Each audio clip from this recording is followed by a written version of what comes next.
Merci beaucoup. Ciao.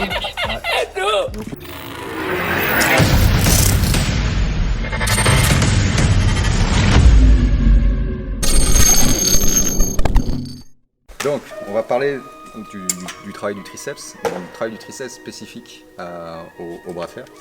Donc en fait, ce qu'il faut savoir que dans le bras de fer, le triceps, il fait quoi? Il participe à la stabilisation du coude, très important. Le bras de fer, il faut être très stable ici. Il va aider à la pression latérale également. Et après, il peut aider aussi si on utilise des techniques plutôt en presse. Donc on va plutôt utiliser son triceps pour battre l'adversaire. Okay. Le triceps, il y a trois chefs, comme son nom l'indique, triceps. Il y a un chef latéral, un chef médial et un chef interne. Okay. Dans le bras de fer, le chef, si vous voulez, la partie du triceps la plus importante, c'est le faisceau interne. Donc là, on a une belle planche anatomique. Donc, il contracte l'intérieur ici, normalement. On va voir ici une boule d'insertion. Là. Alors, pour favoriser ça, effectivement, il y a des exercices dits classiques en musculation, comme celui-ci. Ok. On vient travailler vraiment cette partie ici. Ok. Ça le développe, mais après il y a des exercices plus spécifiques pour la discipline. Et là, on va utiliser plutôt voilà, des sangles, type des sangles de judo. On va venir ici. Et en fait, on va faire d'abord ça. On va partir sur le triceps. Mais au lieu de partir en latéral, comme beaucoup font, et engager l'épaule à l'arrière, je vais garder l'épaule en dedans, fixée. Fléchir légèrement en fait, le poignet. Et engager légèrement, en fait, c'est-à-dire que là je suis en face et je vais viser par ici et tendre. Et là, je vais sentir réellement, uniquement, en fait, je vais essayer d'isoler le faisceau interne du triceps avec une contrainte qui est beaucoup plus spécifique à ce que je vais sentir sur une table de bras de fer. C'est vraiment ça quand je vais vouloir presser mon adversaire. Ok. Et je vais faire des extensions, comme on peut faire des extensions classiques de triceps, mais quand on fait ça, on a tendance vraiment à travailler beaucoup plus le faisceau externe, qui va être utile pour faire du développé couché, qui va être utile pour faire des dips, à condition, ça dépend de quel type de dips aussi. Ceux qui font des dips beaucoup plus écartés, pour le bras de fer, pour les dips, il va falloir rentrer les coudes pour justement travailler cette partie interne du triceps qui va être plus importante sur la table. C'est vraiment ça qu'on va utiliser, beaucoup moins la partie externe. Ok, donc en fait, on va faire des mouvements ici. On va légèrement effectivement partir en supination, puisqu'effectivement le triceps va beaucoup s'engager quand on va, toutes les techniques de hook en général, partir en supination et qui stabilise le coude. Ensuite, on peut faire carrément de la presse, c'est-à-dire venir ici et garder la position et essayer d'être vraiment sur cette partie interne et la sentir en fait. Vraiment ici, sentir que c'est vraiment ça qui stabilise. Et cette partie-là. Après, on peut garder ici, effectivement, en isométrique pendant un petit temps. Soit faire des légers mouvements concentriques, ou faire plus du fonctionnel, c'est-à-dire glisser, en gardant tout verrouillé, les angles, et on va glisser. Et là, la tension que je vais sentir quand je fais ça, elle est vraiment là où je dois la sentir quand je fais un match. Et je sens exclusivement la partie du triceps qui travaille, c'est la partie interne. La partie externe, je ne la sens pas. C'est vraiment ça. Et là, je vais essayer de saturer. Alors, l'idée, c'est on peut faire des max, des perfs pour monter. Mais au départ, c'est faire du haut volume à une intensité modérée pour vraiment faire venir le maximum de sang dans cette zone-là. On va ainsi renforcer cette zone-là. On va la connecter également parce que souvent, les blessures arrivent parce qu'on est ici. Et en fait, cette partie-là, elle n'est pas vraiment bien connectée. On n'a pas vraiment l'influx nerveux qui arrive là-dessus. Et donc le muscle ne se contracte pas de manière optimale et donc le coude est moins stable. Plus cette partie-là va être contractée de manière optimale parce qu'on la sent bien, on la ressent bien, plus le coude va être stable et plus on va pouvoir utiliser le side là-dessus, sans se blesser. Le problème souvent c'est les gens qui font de la side mais sans contrôle neuromusculaire réellement, ils poussent juste et là ça crée des lésions parce que ce qui stabilise le coude effectivement il y a la capsule articulaire, les ligaments, mais c'est essentiellement les muscles qui font. Et si les muscles ne sont pas totalement coordonnés comme il faut à intensité maximale sur un effort de pression latérale, ben, en général, voilà, il y a des déchirures qui peuvent se passer là-dessus. Ensuite, dans la même veine, un petit peu d'exercice, donc en passant un petit peu comme ça. On peut aller travailler la supination. Et ici, la flexion ulnaire du carpe, on l'appelle ici. Travailler vraiment en fait le fléchisseur propre du 5e doigt, du petit doigt, ici. Le bloquer. Donc là, on va sentir vraiment toute cette partie-là et l'insertion jusqu'au coude, ici. Faire des va-et-vient. Et ensuite, une fois qu'on est ici, donc c'est vraiment une position vraiment quand tu es en rentre en hook ici. Et après, partir sur une presse et engager le triceps. Avec toujours cette composante de traction vers soi et de presse ici. Et là, en même temps, on va travailler les fléchisseurs, surtout le fléchisseur ulnaire du carpe et le fléchisseur propre du 5. Et en même temps, la presse ici. Et c'est du travail. Alors on peut travailler lourd, une fois qu'on sait bien le faire, on peut mettre des charges, mais après l'idée c'est de faire beaucoup de répétitions et saturer le message. Au bout d'un moment, on va voir que très vite, on congestionne très vite et très vite, on va vouloir compenser, aller chercher d'autres faisceaux musculaires, aller pousser ici, relâcher, et on va congestionner assez vite. Et le but, c'est de congestionner de plus en plus tard et de faire un volume de plus en plus élevé avec des charges de plus en plus lourdes. Je ne conseille pas forcément les 1 rep, les 2 reps là-dessus. Je préfère travailler sur du 6, 8, 10 carrément. Donc avoir une bonne maîtrise de la charge. Et en fait, l'idée, c'est plus de monter ses poids sur 10 répétitions là-dessus. Et à faire de l'isométrique, je dirais 20 secondes, 15 secondes d'isométrique. Puis on change avec une charge modérée. Tu fais quelque chose toi sur tes triceps? Non. Comment toi tu les travailles? Ouais, c'est assez. Oui, bon, je travaille régulièrement. Montre comment toi tu les bosses quoi. Ben, moi je travaille les triceps, je le fais surtout en musculation où je travaille en triceps, donc 3 exercices sur les 3 parties. Donc concrètement parlant, c'est la partie externe et la partie interne. Ouais.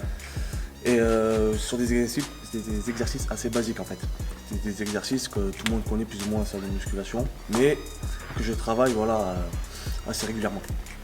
Après c'est vrai que pour le bras de fer, clairement, moi l'exercice que tu as montré là, moi je l'utilise pas vraiment pour triceps. Ouais. Je l'utilise vraiment pour renforcer au niveau de l'avant-bras. Ouais, voilà. Mais c'est vrai que le triceps c'est particulier. Moi j'aime bien le bosser en musculation. Ouais, direct. Tu fais pas mal de dips? J'aime bien faire les dips lestés, oui. Ouais. J'aime bien, je vais souvent ma première séance sur les triceps, parce que je fais 2 séances par semaine. Je fais une séance où je vais travailler assez lourd, un superset. Et la deuxième séance, à la fin de la semaine, en général, je vais faire entre léger et mi-lourd sur du tricep. Et je vais pas mal insister sur la partie interne. Donc c'est là on a tendance à la léser en musculation, on n'y passe pas forcément. Et c'est vrai que cette partie-là, notamment en bras de fer, surtout si on fait de la presse, on en a besoin, on peut pas. Presse, même dans toutes les techniques, plus on va être fort sur cette partie-là, même quand on fait du top, plus on va être capable de gérer la pression, la side d'un opposant qui, par exemple, hit en hook ou en presse. Cette partie-là est vraiment pas à négliger, même si on ne va pas du tout l'utiliser en combat. Si on ne va pas aller en presse, on ne va pas utiliser le triceps. Si on le renforce ici, on aura moins de douleur. Souvent, c'est les mecs qui top roll et qui se retrouvent à encaisser des poussées ici et qui après ont des douleurs assez fortes dans le coude. C'est parce qu'ils ne passent pas assez de temps à renforcer ça. Et en fait, les deux techniques souvent se combinent bien. C'est-à-dire plus, même si on est en top roller, même si on est un hooker plutôt intérieur, plutôt extérieur, plus on va travailler l'inverse, plus on va être bon de l'autre côté, plus ça va influer sur sa technique de prédilection. On va être plus complet, moins de douleur, moins de blessures. Et plus efficace sur la table. Et après, avec le temps même, peut-être même plus complet. C'est-à-dire qu'on va pouvoir carrément switcher sur d'autres techniques. Le but, c'est qu'il ne faut pas être trop monotechnique ou travailler uniquement, par exemple, si on est extérieur, on fait beaucoup de pronation. C'est très bien, parce que c'est là où on est fort, on a l'habitude. On néglige totalement la supination et cette partie intérieure. Et donc, du coup, on s'étonne souvent d'avoir des douleurs ou de ne pas pouvoir encaisser quand les mecs font des presses, font une side forte. On peut avoir même le contrôle du poignet, mais on perd quand même, parce qu'on a une douleur. Et le contrôle du poignet en bras de fer, c'est quand même le plus gros du taf. Normalement, quand on a le contrôle du poignet, c'est souvent un match gagné. Mais si on n'a pas vraiment travaillé ça et qu'on a des faiblesses là-dessus, l'adversaire peut vraiment aller jouer sur ça. Et si on n'est pas prêt, on va soit se blesser, soit avoir mal pendant le match, soit carrément le perdre, parce qu'on ne peut pas résister à ce type de pression-là. Donc ça, c'est vraiment pas à négliger. Qu'on soit, en général, ceux qui travaillent intérieur le font, mais ceux qui travaillent des fois plutôt extérieur ne le font très peu. Et c'est un bon exercice ici pour vraiment focaliser sur la partie interne du triceps. Donc l'idée, c'est vraiment un mouvement qui part en supination, qui part vers le bas et légèrement vers l'intérieur. Alors soit on peut le faire complètement en analytique, donc je ne vais pas engager l'épaule là-dedans, j'ai juste travaillé sur cette portion-là, comme un peu ferait un bodybuilder, ou voilà, vraiment focalisé sur le muscle. Et après, je peux travailler vraiment en position, soit carrément avec une table, donc j'ai une table et je peux travailler là-dessus, soit debout, peu importe, et travailler plus comment je vais le ressentir sur la table, vraiment le mouvement qui va être effectué sur la table, avec peu d'amplitude en fait au final, beaucoup plus de résistance isométrique et de mouvement en fait avec le corps. On peut le travailler de deux manières, c'est complémentaire, de faire de l'analytique et du fonctionnel, soit debout carrément, soit avec place une table devant et on fait ces exercices-là.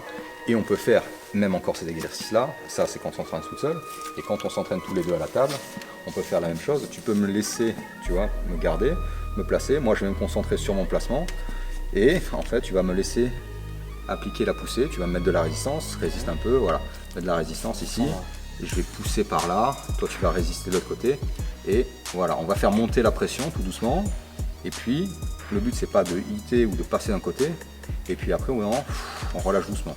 Voilà.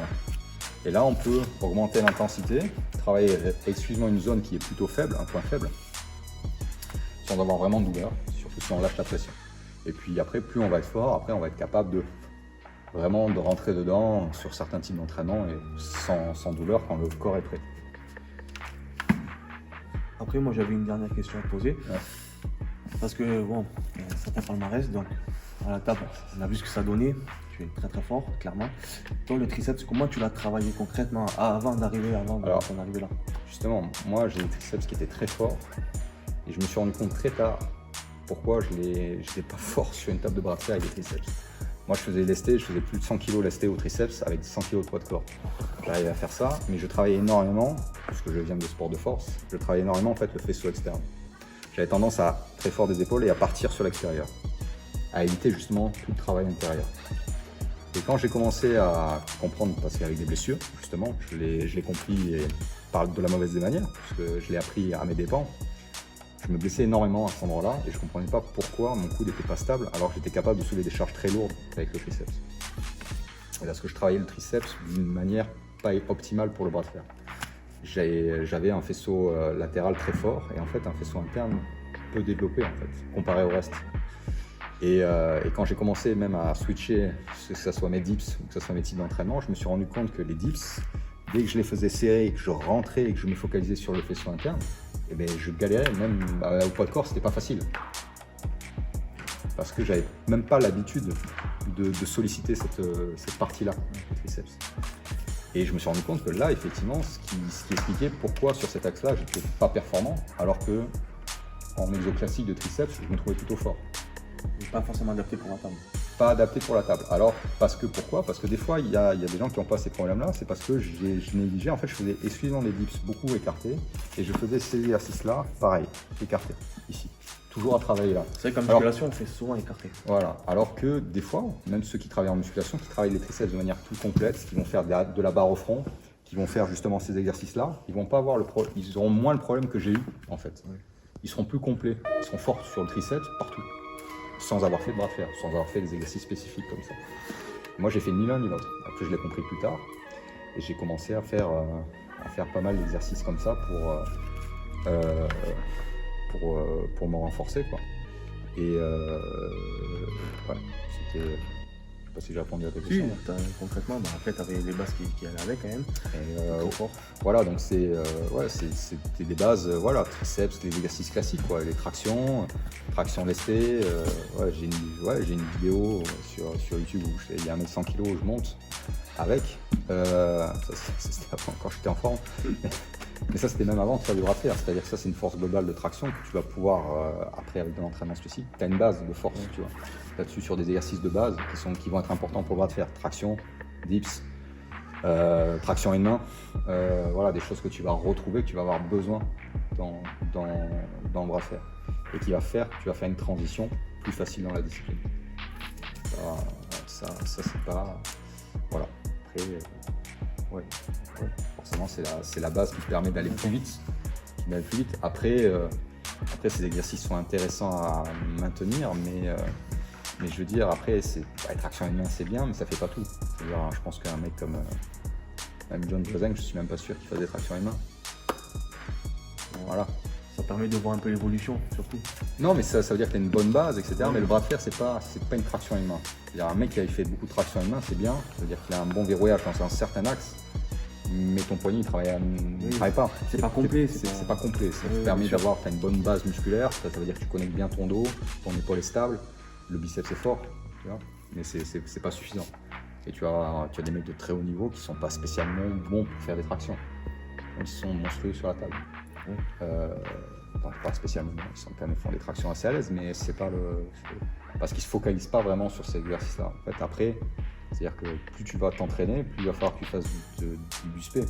L'intérêt de faire des tractions à une main, en fait, tu fais pas des concours de traction à une main, tu fais le bras de fer, tu vois. Donc, voilà. Voilà. Après, c'est toujours utile de faire des tractions, ça permet de. Après, être fort et s'entraîner. Faire des exercices pour justement avoir des gains de force, c'est important, mais ça ne fait pas tout, c'est une petite partie, c'est une partie du bras de fer. Ouais, c'est une partie. Après, plus t'as. Quand t'arrives c'est ce qui fait la complexité de cette discipline aussi. Ouais, c'est ça. Et après, comme tu disais, c'est sparring. C'est en faisant du bras de fer, c'est en forgeant qu'on devient forgeron. C'est comme ça vraiment que tu as eu une grosse marge de progression, ça a été le sparring. Ça a été le sparring, parce que quand tu as une bonne base de musculation comme tu as, après, il faut apprendre à faire du bras de fer, c'est tout. Tu vas placer la force que tu as déjà, en fait. Même là, tu commences à être déjà bien meilleur que ce que tu étais, et tu exploites pas même déjà la force que tu as. Tu n'as même pas besoin, parce que souvent l'erreur, c'est de dire je performe pas de suite, donc il me manque de la force. Souvent c'est pas le cas. Si tu as un gros background de force, c'est pas le cas du tout. Après, ça peut être le cas pour des personnes qui n'ont jamais trop fait de sport. Bon, ok, il faut falloir qu'ils fassent un peu tout, de force générale. Mais globalement, quelqu'un qui a déjà un bon background de prépa physique, etc., qui est fort, en fait, pendant même les 2-3 ans, en fait, c'est pas un problème de force, c'est un problème de connexion neuromusculaire, de force spécifique à des endroits que tu n'as jamais travaillé, mais c'est pas parce qu'il te manque de la force dans le biceps et qu'il te manque de la force dans les épaules. Et donc en fait, ça sert à rien de focaliser sur et même tu peux perdre même un peu entre guillemets sur des exercices de base que tu faisais, peut-être un peu moins de traction, un peu moins lourd, peut-être tes épaules un peu moins fortes parce que tu fais moins d'épaules spécifiques, tu vois, mais tu vas les travailler différemment. Mais tu vas mettre le transfert de cette force-là, la force du dos, du verrouillage du dos, parce que ton poignet, toute ta chaîne musculaire est complète, tu as une bonne coordination neuromusculaire, tu as récupéré les points faibles, et là tu vas pouvoir l'appliquer. Et quand tu as appliqué ça et que c'est correct, et que tu continues à perdre, là tu vas pouvoir dire tiens, peut-être mon épaule n'est pas forte, peut-être mon biceps manque un peu. La technique encore. Ouais. Et même peut-être mon biceps manque un peu, cette partie-là manque un peu, peut-être ma fermeture des pecs n'est pas assez importante, tu vois, etc.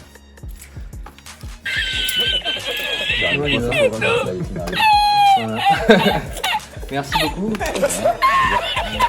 Ciao. Au plaisir. Bah ouais. Ciao mon pote. J'espère que cette vidéo vous a plu. Si vous voulez d'autres vidéos de ce genre, faites-le moi savoir en commentaire. Surtout n'hésitez pas à liker, à vous abonner. Et n'oubliez pas les gars, la détermination paye. Force et honneur.